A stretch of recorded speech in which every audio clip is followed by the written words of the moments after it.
অনেক হয়েছে, ব্যাস।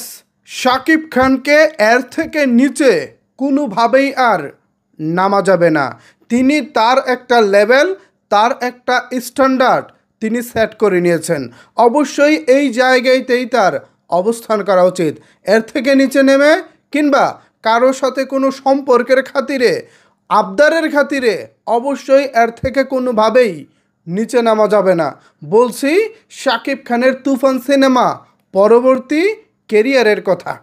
শাকিব খান তুফান সিনেমার মাধ্যমে তিনি তার কেরিয়ারকে এই মুহূর্তে যেই পর্যায়ে নিয়ে গিয়েছেন, তুফান সিনেমা দেখার পর আমাদের রুচি এবং আমাদের চাওয়া পাওয়া যেই পর্যায়ে পৌঁছেছে, ঠিক সেই জায়গা থেকেই এখন শাকিব খানকে শুরু করতে হবে। অনেকেই হয়তো আমার কথার মানে কিছুই বুঝতেছেন না। আচ্ছা, আপনাদেরকে পুরোপুরি বুঝিয়ে বলতেছি, একটু ধৈর্য ধরে ভিডিওটি দেখতে থাকুন। শেষে গিয়ে আপনারা অবশ্যই আপনাদের মূল্যবান মতামত জানাবেন, আসলে আপনারা আমার সাথে একমত কিনা। ভিউয়ার্স, আসতেছি মূল বিষয়। শুরুতে একটি বিষয় ক্লিয়ার করে নেই। আপনারা অনেকেই আমার কাছ থেকে তুফান সিনেমার রিভিউ চাচ্ছেন। ভাই, আপনি তুফান সিনেমা দেখেছেন, তুফান সিনেমা নিয়ে কিছু বলতেছেন না কেন? আমি জাস্ট এক কথা বলবো, আমি এখনও তুফানের ঘোরের মধ্যে আছি। অলরেডি তুফান দেখেছি 3 দিন হয়েছে। তুফান দেখেছি একটি সিনেমা হলে, আগামীকালকে প্ল্যান করেছি একটি সিনেপ্লেক্সে দেখব।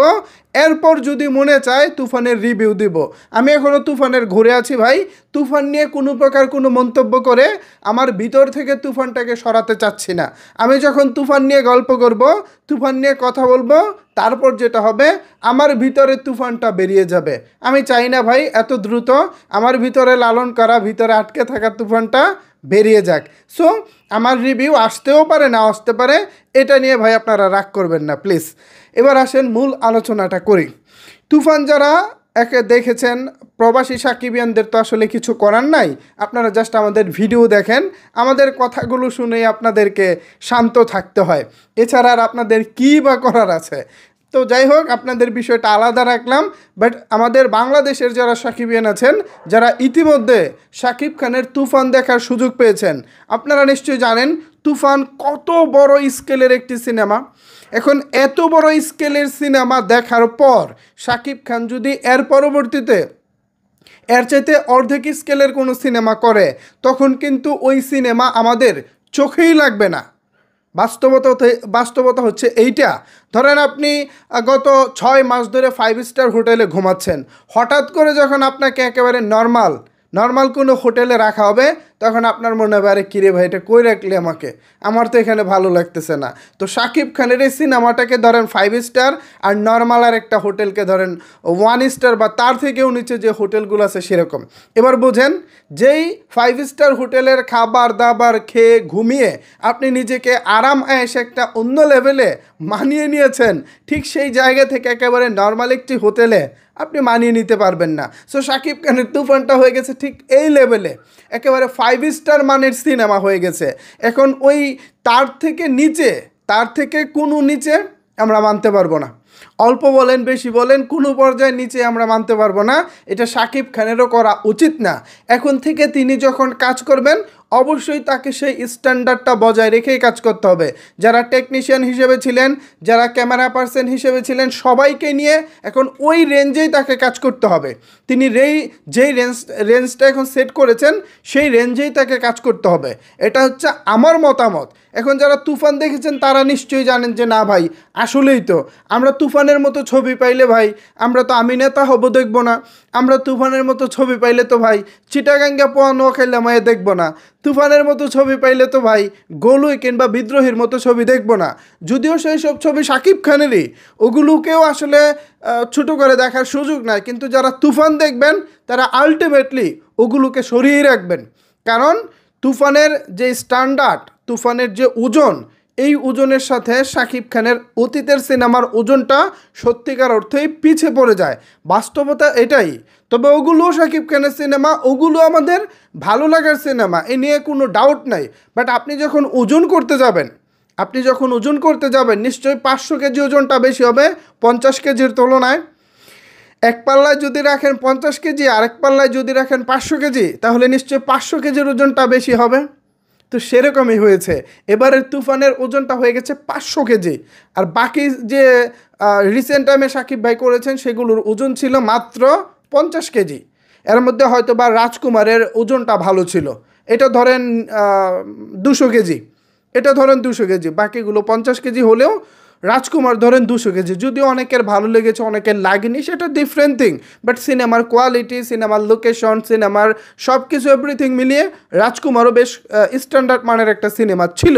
তো সেই জায়গা থেকে যদি রাজকুমারকে 200 ধরেন, তারপর আপনাদেরকে তুফানকে 500 ধরতে হবে।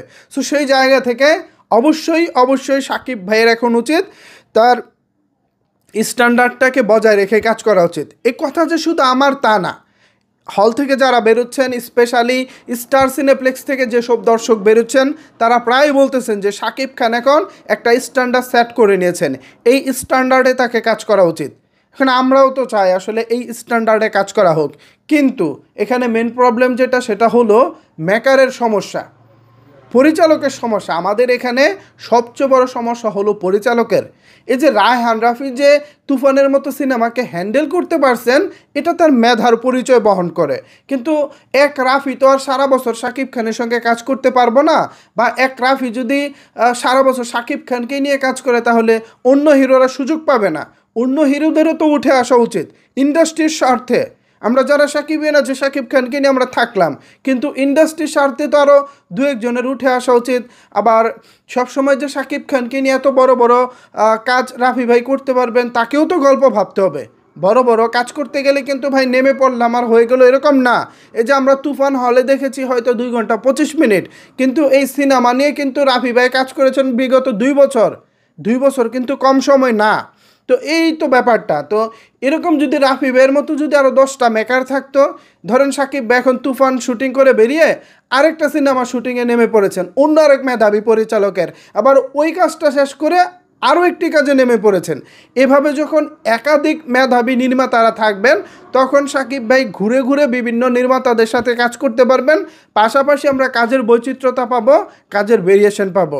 এই জন্য আমাদেরকে যেটা করতে হবে, ভালো নির্মাতাও পেতে হবে। এখন ভালো নির্মাতা এই মুহূর্তে রায়হান রাফি ভাই ছাড়া আমি সেভাবে কাউকে দেখতেছি না। ছোটো পর্দায়ও যারা কাজ করতেছেন বা যাদেরকে মেধাবী ভাবতাম, তারা সেভাবে কেউ চলচ্চিত্রে মনোযোগী না। যেমন হচ্ছে শিহাব শাহিন, মিজানুর রহমান আরিয়ান, তারপর হচ্ছে আশফাক নিপুণ, তারপর হচ্ছে কাজল আরিফিন অমি, এই টাইপের যে নির্মাতাগুলো রয়েছেন, তারা ওই ছোটো পর্দা ওয়েব সিরিজ এগুলো নিয়ে ব্যস্ত। তারা কেন জানি বড় পর্দা নিয়ে খুব একটা কাজ করতেছে না। যদিও তাদের অনেক স্কোপ রয়েছে চলচ্চিত্র নিয়ে কাজ করার। চলচ্চিত্র নিয়ে কাজ করলে যেটা হবে, প্রচুর সম্ভাবনা হবে এবং আমাদের ইন্ডাস্ট্রির জন্য নতুন কিছু হবে। দেখেন, একটি ওয়েব ফিল্ম কিংবা একটি নাটক বা একটি টেলিফিল্ম কিন্তু মানুষ সবসময় মনে রাখে না, কিন্তু একটি সিনেমা মানুষ বছরের পর বছর মনে রাখে। তো নির্মাতাদের আপনাদের উচিত চলচ্চিত্র নিয়ে কাজ করা। এই যে কাজল আরিফিন অমি বলেন, বা মিজানুর রহমান আরিয়ান, বা শিহাব শাহিন, আশফাক নিপুণ, যাই বলেন, এরা কিন্তু ওয়েব সিরিজ বলেন, ছোটো পর্দা বলেন, দাপিয়ে বেরিয়েছেন। কিন্তু বিগত 2-4 বছরে যদি একটা সুপারহিট কন্টেন্টের কথা বলি, আপনারা মনে করতে থাকবেন, আরে কোনটা যেন ছিল, আরে কোনটা যেন ছিল, আরে আশফাক নিপুণ করেছে মহানগর, কাজল আরিফিন অমি কী করেছে মনে করতে পারতেছি না, মিজানুর রহমান আরিয়ান কী করেছে মনে করতে পারতেছি না। আবার যদি চলচ্চিত্রের কথা বলি, তাহলে আপনার হলপ করে বলে ফেলবেন, আরে আফরান নিশোর সুরঙ্গ, শাকিব খানের প্রিয়তমা, বা শাকিব খানের রাজকুমার, বা শাকিব খানের তুফান, এগুলো করে মানে আবার হচ্ছে চঞ্চল চৌধুরীর হাওয়া, এরকম বললে আপনারা ঠাস ঠাস বলে দিতে পারবেন। কারণ চলচ্চিত্রের আবেদনটাই হচ্ছে অন্যরকম। এই আবেদনটা ভাই ছোটো পর্দায় পাওয়া যাবে না। সো ছোটো পর্দার যারা গুণী নির্মাতা রয়েছেন, মেধাবী নির্মাতা রয়েছেন, আপনাদেরকে বলবো একটু চলচ্চিত্রে মনোযোগী হন। ভবিষ্যতে আপনাদের নির্মাণেও আমরা শাকিব খানকে দেখতে চাই, তবে সেগুলো অবশ্যই তুফান স্ট্যান্ডার্ডে। তুফান বানাতে হবে এমন কোনো কথা নাই, বিভিন্ন গল্পে বিভিন্ন ধারার সিনেমা আপনারা বানাবেন, কিন্তু স্ট্যান্ডার্ডটা যেন ওই লেভেলে থাকে। সো সাকিবিয়ানরা, আপনারা কি ভাবছেন? আমার কথা তো এতক্ষণ ধরে অনেকেই শুনেছেন। এখন এই মুহূর্তে আপনাদের চিন্তাভাবনাটা কি? শাকিব খানের এখন কোন লেভেলে কাজ করা উচিত? এ বিষয়ে যদি আপনাদের কোনো কিছু বলার থাকে, তাহলে অবশ্যই সেটি নিচের কমেন্ট বক্সে জানাতে পারেন। ধন্যবাদ সবাইকে সম্পূর্ণ ভিডিওটি দেখার জন্য।